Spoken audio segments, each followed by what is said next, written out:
बिस्मिल्लाहिर्रहमानिर्रहीम। Dear students, अस्सलामु अलैकुम वरहमतुल्लाहि वबरकातुहू। क्लास 6 सब्जेक्ट इंग्लिश है और लेक्चर नंबर 5 में आपको एक मरतबा फिर खुश आमदीद कहते हैं। तो इससे प्रीवियस जो लेक्चर था उसमें हमने चैप्टर नंबर 3 की जो ट्रांसलेशन थी वो कंप्लीट की थी। उस चैप्टर के चूँकि क्वेश्चन आंसर नहीं थे तो नेक्स्ट हम चैप्टर नंबर 4 आज से स्टार्ट कर रहे हैं। हस्बे मामूल सबसे पहले आप वर्ड्स मीनिंग करेंगे और उसके बाद फिर ट्रांसलेशन होगी। जिस तरीके से आप अपनी नोटबुक्स पे वर्ड्स मीनिंग लिखते हैं उसी तरह से आपने अपनी नोटबुक्स को रेडी करना है। लेफ़्ट साइड पे आपने इंग्लिश वर्ड्स लिखने हैं और राइट साइड पे नोटबुक के आपने उनके उर्दू मीनिंग लिखने हैं। एक पेज पे आपके 2 ही कॉलम होने चाहिए। लेफ़्ट साइड पे इंग्लिश वर्ड्स होने चाहिए, राइट साइड पे मीनिंग होने चाहिए। अच्छा करके खुशखत करके आपने लिखना है। स्पेलिंग मिस्टेक्स आपकी नहीं होनी चाहिए। अभी आप अपनी रफ नोटबुक अपने सामने रखेंगे और वर्ड्स के मीनिंग लिखते हुए साथ साथ स्पेलिंग मैं बोलता जाऊंगा। आपने उनको अपनी नोटबुक पे नोट करते जाना है और साथ साथ मीनिंग भी लिखते जाएंगे। इस तरह से आपके मीनिंग्स और स्पेलिंग साथ साथ ही याद भी होते जाएंगे। तो उम्मीद है आप लोगों के पास बुक्स और नोटबुक्स मौजूद होंगी। आपने अपनी नोटबुक को तैयार कर लिया होगा वर्ड्स मीनिंग के लिए। तो आइए अपना लेक्चर जो है वो स्टार्ट करते हैं। आज हमारा चैप्टर नंबर 4 है ट्रेजर आइलैंड, खजाने वाला जजीरा। तो मीनिंग की तरफ चलते हैं। पहला लफ्ज़ है ट्रेजर, TREASURE। क्या मीनिंग लिखेंगे इसका? खजाना। इसका मीनिंग आपने लिखना है खजाना। दूसरा लफ्ज़ है फेमस, FAMOUS। फेमस ऐसी चीज़ को कहा जाता है जो बहुत ज़्यादा मशहूर हो, जिसके बारे में लोग जानते हो, मकबूल हो, मशहूर जी। तीसरा लफ्ज़ है पायरेट्स, PIRATES। प्लूरल नाउन है। क्या मतलब होगा? समंदरी डाकू। ये वो लोग होते हैं जो समंदर में चलने वाली कश्तियां वगैरह या जो बहरी जहाज वगैरह चल रहे होते हैं उनको लूटते हैं। ये समंदर के अंदर ही रहते हैं। इनके अपने बहरी जहाज कह लें या कश्तियां कह लें, इनके अपने सोर्सेज हैं, वसाइल हैं। तो ये लोग समंदर में चलने वाली कश्तियों या बहरी जहाज़ों को लूटते हैं। उन्हें कहा जाता है समंदरी डाकू। नेक्स्ट वर्ड है बरीड, BURIED। तो इसका मतलब होगा दफन शुदा। दफन शुदा, जिस चीज को दफन कर दिया जाए, बरीड, दफन शुदा। नेक्स्ट वर्ड है इन, INN। इन कहते हैं सिराय को। अब सिराय क्या चीज़ है? जिस तरीके से आजकल होटल मौजूद हैं, आप किसी दूर दराज सफ़र पे जाते हैं, क्या करते हैं, रास्ते में आपको भूख लगती है, आप गाड़ी किसी होटल पे रोकते हैं, वहाँ पे आप खाना वगैरह खाते हैं। या अगर कुछ देर आप आराम करना चाहते हैं, रात का सफ़र आप अपनी गाड़ी पे नहीं करना चाहते, आप किसी जगह पे रुकना चाहते हैं, आप होटल में जाते हैं, वहाँ पे कमरा किराए पे लेते हैं, रात गुजारते हैं, सुबह फिर आप अपने सफ़र पे रवाना हो जाते हैं। तो पुराने ज़माने में जब होटल वगैरह या इस तरह की सहूलतें नहीं होती थीं तो तब हुकूमत की तरफ से एक इमारत बनाई जाती थी, रस्तों के ऊपर एक बिल्डिंग बनाई जाती थी। तो उसमें क्या होता था कि मुसाफिरों के खाने पीने का इंतज़ाम हुआ करता था। मुसाफिरों के जो जानवर होते थे, चूँकि उस टाइम गाड़ियों का तस्वर नहीं था, तो लोग ऊँट वगैरह पे या खच्चर पे, घोड़ों पे, गद्धों पे सफ़र किया करते थे। तो वहाँ पे क्या होता था कि जानवरों के बांधने और उनके चारे वगैरह का भी इंतज़ाम हुआ करता था और साथ में लोगों के रहायश के लिए उनके खाने पीने का बंदोबस्त भी हुआ करता था, और ज़्यादातर जो सराह हुआ करती थी ये मस्जिद या मदरसे के साथ हुआ करती थी। तो ये चूँकि कहानी जो है तकरीबन 400-500 साल पुरानी है या उससे भी शायद ज़्यादा, तो इसी वजह से इसमें सराय का जिक्र है और इसकी स्पेलिंग INN। उसके बाद सीमैन। सीमैन समंदरी आदमी। क्या मुराद? ऐसे लोग जो अपनी ज़िंदगी का बेशतर हिस्सा समंदर में, पानी में गुजार देते हैं। तो इसका मीनिंग हम यहाँ पे लिखेंगे मल्लाह, यानी कश्ती चलाने वाला। सीमैन, यहाँ पे इसका मीनिंग हम क्या लिखेंगे? मल्लाह। नेक्स्ट वर्ड है सी चेस्ट। चेस्ट संदूक को कहा जाता है, बॉक्स को।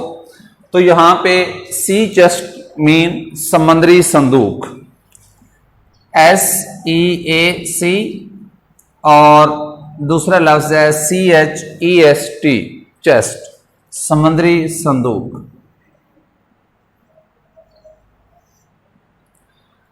Next word valuable, VALUABLE, able. Valuable क्या होता है? ऐसी चीज जिसकी बहुत ज्यादा अहमियत हो, ऐसी चीज जो बहुत ज्यादा कीमती हो। तो वैल्यूएबल कीमती। प्रीशियस भी इसके लिए एक लफ्ज इस्तेमाल होता है, यहां पे वैल्यूएबल कीमती। नेक्स्ट वर्ड है मैप। MAP स्पेलिंग है। मैप कहा जाता है नक्शे को। नक्शा क्या है आप शायद बेहतर तरीके से समझ सकते हैं। नक्शा, map. Companions, COMPANIONS, plural noun है। कंपेनियंस, दोस्त, साथी। अगर एस हटा देंगे तो सिंगुलर रह जाएगा। कंपेनियंस, दोस्त, यानी एक से ज्यादा दोस्त। उसके बाद नेक्स्ट वर्ड है drive away, driven away, DRIVEN, driven away, AWAY। Driven away meaning होगा भगा दिए गए। ड्राइवन अवे, भगा दिए गए। ये आप लिख लेंगे साथ साथ, ड्राइवन अवे, भगा दिए गए। नेक्स्ट वर्ड है स्मैश, SMASHED, स्मैश्ड। इसका मीनिंग होगा तोड़ डाला। स्मैश्ड, तोड़ डाला। साथ साथ नोटबुक पे आप लिखते जाएंगे स्मैश्ड मीनिंग तोड़ डाला। उसके बाद सरप्राइज्ड, सेकंड फॉर्म यूज की गई है। सरप्राइज, हैरान होना। सरप्राइज्ड, हैरान हुए। अगर ईडी साथ डी हटा देंगे तो फिर क्या रह जाएगा? सिर्फ डी आप हटाएंगे। सरप्राइज की स्पेलिंग SURPRISE। तो सरप्राइज मतलब होता है हैरान होना। सेकंड फॉर्म यूज की गई है सरप्राइज, तो क्या मीनिंग होगा? हैरान हुआ या हैरान हुए। क्योंकि इस सबक में यहां पे दो लोगों का जिक्र है तो हम कहेंगे कि हैरान हुए। Next word matter, MATTER, matter mean मामला, मसला, मामला। मैटर, मामला। Next word excited. ये अक्सर आप अपनी बातचीत में इस्तेमाल करते रहते हैं कि मैं बहुत ज्यादा एक्साइटेड हूं। तो अब एक्साइटेड का मतलब क्या होता है? पुरजोश होना। एक्साइटेड, पुरजोश होना। एक्साइटेड मीन पुरजोश होना। साथ साथ आप लिखते जाएंगे। स्पेलिंग पे बहुत ज्यादा तवज्जो देनी है, स्पेलिंग मिस्टेक्स नहीं होनी चाहिए, इनको अच्छे तरीके से आपने याद करना है। एक्साइटेड, पुरजोश होना। नेक्स्ट वर्ड है सीजर्स। कैंची के लिए ये लफ्ज इस्तेमाल होता है, सीजर्स, कैंची। इस तरीके से आप लिखेंगे। सीजर्स कैंची। उसके बाद नेक्स्ट वर्ड है पीड, PEERED। इसका मतलब होता है गौर से देखना, तवज्जो से देखना, गौर से देखना। घूरना एक लफ्ज इसके लिए इस्तेमाल होता है, तो आप क्या मीनिंग लिखेंगे? गौर से देखना, घूरना भी आप इसकी लिए लिख सकते हैं। ये दोनों मीनिंग लिख रहा हूं, आपने दोनों लिख लेने हैं। उसके बाद नेक्स्ट वर्ड है स्पाई ग्लास हिल। ये इस सबक के अंदर एक पहाड़ी का जिक्र किया गया है, उस पहाड़ी का नाम है। तो यहां पे आप क्या लिख देंगे? एक पहाड़ी का नाम। ये क्या चीज है? एक पहाड़ी का नाम है इस सबक के अंदर जिसका जिक्र किया गया है। आप यहां पे लिखेंगे एक पहाड़ी का नाम। नेक्स्ट वर्ड है बॉटम, BOTTOM। बॉटम, आप अगर गिलास लें तो गिलास का जो नीचे वाला हिस्सा होगा, या ये मार्कर आपके सामने है, इसका ये जो नीचे वाला हिस्सा है इसको क्या कहा जाता है? बॉटम, तह। ठीक है, अब गिलास की मिसाल इसके लिए बेहतरीन है।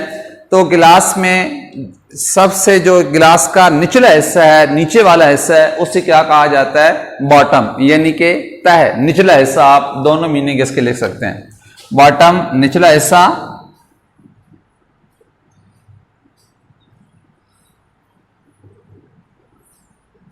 या दूसरा आप लफ्ज लिख सकते हैं तह जी। उसके बाद नेक्स्ट वर्ड है सेल, SAIL। सेल मीन समंदरी सफर। सेल का मतलब समंदरी सफर। ये साथ साथ लिखते जाना है। Dangerous plan, dangerous DANGEROUS, dangerous PLAN, plan. Dangerous plan खतरनाक मंसूबा। डेंजरस मीन खतरनाक, प्लान मंसूबा। तो दोनों लफ्ज इकट्ठे इस्तेमाल हुई हैं, तो क्या तर्जुमा करेंगे इसका? खतरनाक मंसूबा। डेंजरस प्लान, खतरनाक मंसूबा।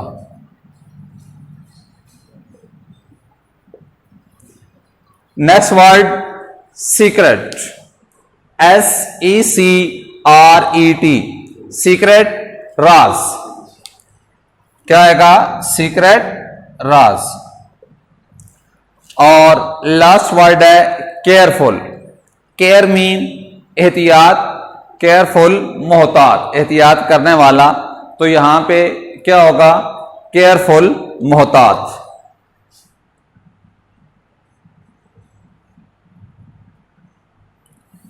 Careful, CAREFUL।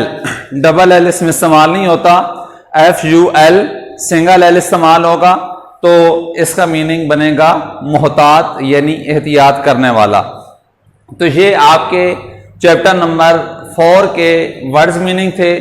इनको आपने अच्छे तरीके से तैयार करना है, लेकिन एक बात ज़हन में रखें कि ये वर्ड्स मीनिंग तैयार करने से पहले जो आपने लास्ट चैप्टर पढ़ा है, इससे पीछे पहले वाला चैप्टर, उसको आपने अच्छे तरीके से पहले तैयार करना है। उस चैप्टर के वर्ड्स मीनिंग और ट्रांसलेशन अच्छे तरीके से तैयार करने के बाद घर में अपने बहन भाई को, अम्मी अबू जो भी आपके बड़े हैं जिनके पास आप पढ़ रहे हैं, तो आपने उनको छोटा सा टेस्ट देना है ताकि पता चल सके कि आपको किस हद तक वो चीज़ें ज़हनशीन हो चुकी हैं।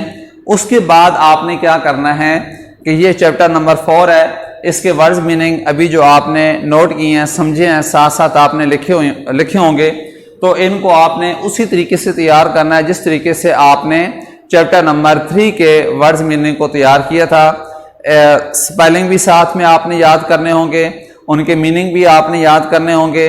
फिर अगर आपसे मीनिंग पूछा जाए, उर्दू का लफ्ज़ अगर बोला जाए, तो आपको पता होना चाहिए कि इस लफ्ज़ की इंग्लिश क्या है। अगर इंग्लिश में लफ्ज़ पूछा जाए तो उसकी आपको उर्दू में मीनिंग पता होने चाहिए, यानी कि दोनों तरीकों से आपने इसको तैयार करना होगा। तो उसके बाद फिर इसी तरीके से इसका भी आप टेस्ट देंगे और फिर इसके बाद चैप्टर नंबर 4 की हम ट्रांसलेशन स्टार्ट करेंगे। तो टाइम अपना ज़ाया नहीं करना है। ये जितनी मेहनत आपके लिए की जा रही है हमारी तरफ से, इदारे की तरफ से, आपके माँ बाप की तरफ से, तो इस सारी मेहनत को आपने ज़ाया नहीं होने देना।